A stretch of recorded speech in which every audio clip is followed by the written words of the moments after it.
All right, back in 9.2. Back in 9.2, here's what we're going to do. We are going to talk about how to make useful electricity. So the first thing I talk about is battery. You've seen batteries before. It's not a big deal. This is a bigger looking one, so some people panic. It's huge. It's not that big a deal. It's actually a 6-volt battery. 6 volts, 6 volts. I can get my finger next to it. I'm doing it backwards. Okay, good. So 6-volt battery. So because of that, I'm going to take the 6-volt battery and I'm going to power a light. Now, first of all, you need to know how a battery works.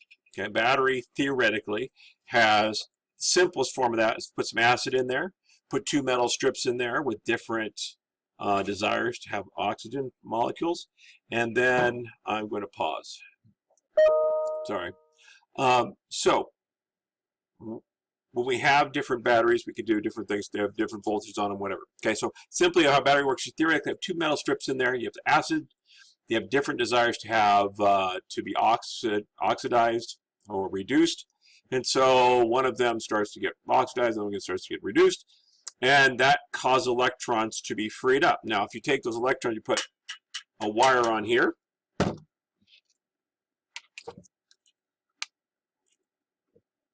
And you put a wire on here. Now, electrons have the ability to go from one post to the other post, therefore returning in a big cycle. So what do? All I have to do with this thing is I'm going to put it down. I'm going to attach it to 2 ends of light. Here I have a light bulb. And I'm going to simply take one of the wires, plug it in here, beep, on one side of the light bulb. And then the other one I'm going to plug it in right here, and my light bulb lights, because electricity can now run through my light bulb. At least an interesting question. Why does a light bulb work? A light bulb actually works in the simplest possible way imaginable. Now, I don't know if you're going to be able to see this. I'm going to try to get it really close to the camera so you have a chance to see it. I can't even hold it still. Here we go. Yeah, you can't see it. Okay. So inside of a light bulb, there's just a cruddy wire. The fluorescent bulbs over your head have a gas in them. A gas is a very cruddy wire. It's actually not even a wire. So all you have to do to get useful electricity is you create a place where there's extra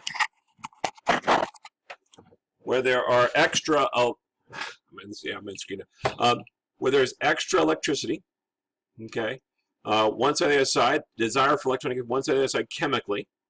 And then what you do is you put something in its way. If you put something in its way that messes up its ability to get to the other side, it will do work for you. In the case of a light bulb, it makes a light. But if I can do other things to it, what else can I do? How else can I do a cruddy wire? There's no way you can do cruddy wire. Let's see if I can get this set up. No way you can do cruddy wire. I have here, it says solar motor on there. There's nothing solar about this. I'm going to take one end of my battery, attach it to one end of my motor.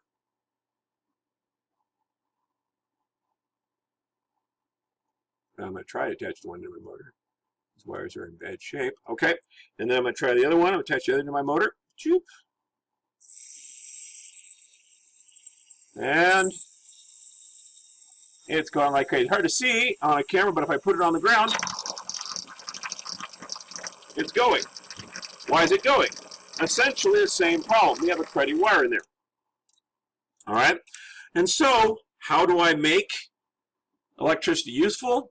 I take something like a battery, where one of them has more desired pile of electrons on one side, one does not have a pile of electrons on the other side, and then I have attach it so the electrons can run to the place where there's a lack of electrons. All right, I'm going to finish this up on a whiteboard. Here we go.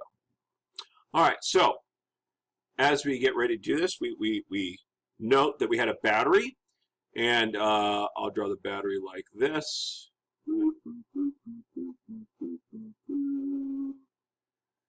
Inside, we have one post that is basically pluses, the other post, which is basically a bunch of electrons. And then we take a wire, we run it to our light bulb, and when it gets inside the light bulb, I'll draw a light bulb dome right here. It runs into the light bulb, goes through a cruddy wire, cruddy wire, credit wire, and then comes back out the other side and has to go back. Now, one thing you need to know about circuits right away is it's a circuit. The phrase circuit means it goes in a circle. So what's happening here, as it leaves the battery, it has to go into something and out of something. If you look at all the wires you plug into the wall, you notice there's 2 holes. Sometimes there's 3. We'll talk about a third one later if we get a chance. But the first 2 will run the whole entire thing, right? You need to have 2 wires. You just have 1 wire. If you just have electricity on one side, you try to run through a light bulb, nothing's going to happen because there's nowhere to go. Electrons have to go somewhere, okay? And so because they have to go somewhere, you can't do it with just 1 wire. It has to be a circuit at all times. It has to have a starting point out of the battery and get back to the battery. Otherwise, nothing good's going to happen. Okay. Now, some other things. This is where the negatives are. So the electrons would be flowing down this wire through the light bulb, hit the credit wire, slow down, and then come back out the other side. But it gets a little trickier than that because electrons cannot, they don't like each other, right? And so this electron, when he's going, pushes the electron in front of him, which pushes the electron in front of him, plus electron in front of him. These electrons are going slow, and then they push the electron in front of them, which means that the wire everywhere has the same speed at which the electrons are moving. We call that speed current. Why? Because Ben Franklin thought it was flow. And so current is our charge per unit time moving through an area. It's going to be measured in coulombs per second, but another guy came up with a way to measure it, a guy named Ampere, and so we call a coulomb per second an amp. Okay?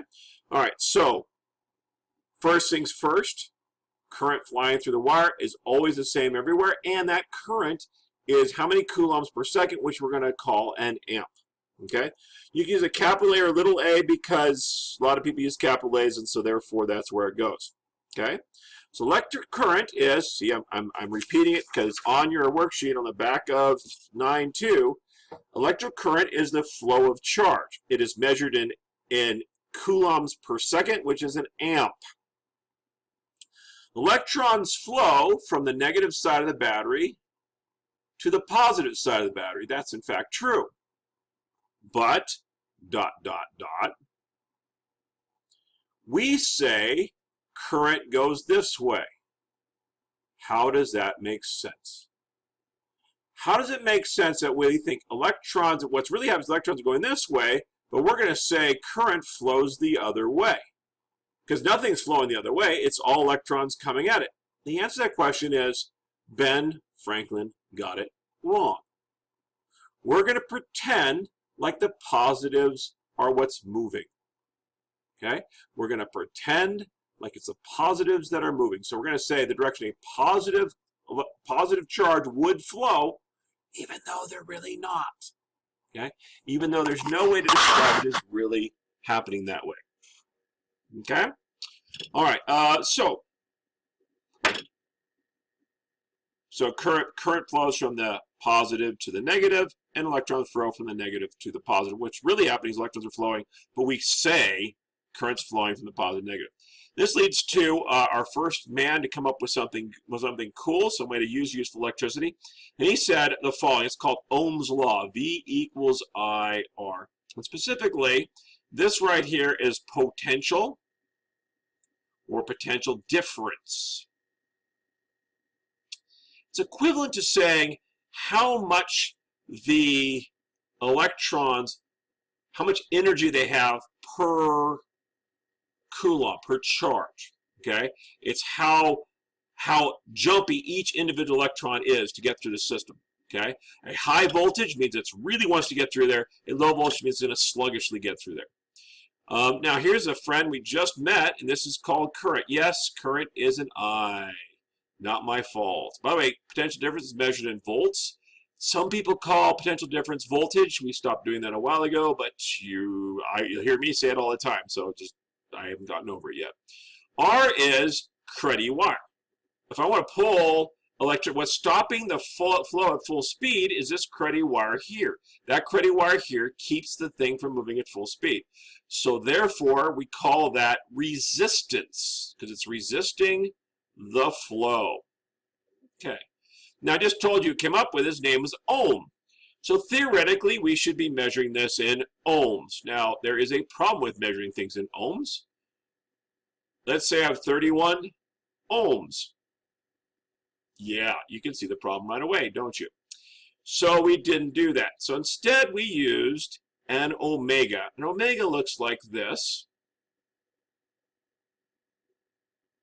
This is the one time you're going to see me draw it in the history of this class, because if you draw this enough times, you get tired of drawing it all pretty like this. And so what you do instead is you're going to draw it something like this.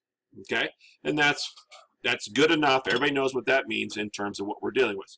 Okay, so resistance is measured in ohms after Ohm's law. The man who created it. So, okay, try problem number 3. It should be a piece of cake. So try problem number 3 right now, and then I'll do it. In 3, 2. May pause it if you need to. You need to pause it. Okay, now. All right. A 12-volt car battery is attached to a headlight which draws 0.23 amps from it. Question: what is the resistance of the lamp? V equals IR. I have a 12-volt battery.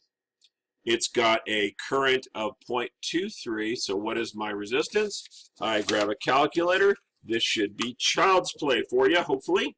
12 divided by 0.23, and I get that my resistance is 52.2, what?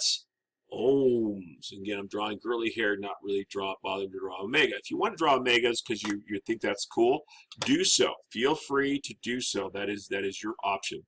All right, number 4 says a 12-volt battery, car battery, is attached to a 240 ohm radio. What is the current passing through the radio? So I'm going to use the same pausing. All right, so V equals IR. The voltage is 12. My current is I don't know, and this is 240. So 12 divided by 240, and I get 0.050 amps. And that is how many amps I have. You can just use one little a, or you can do big A, because a lot of people use big A's. Electricians and so forth, people that really deal with amperage all the time, can do so. Now, you should be able to, at this point, do all of 9/6. So have at. Do all of 9/6. I will be selecting people to show us how to do various problems. You'll be lucky if you get those, because there is almost nothing on 9/6 that's going to make you cry. Wait, hold on. You should be able to do 1 through 7.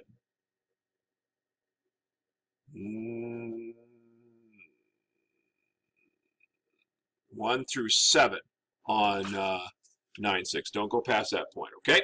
All right, I will catch you on the flip side while people doing those problems.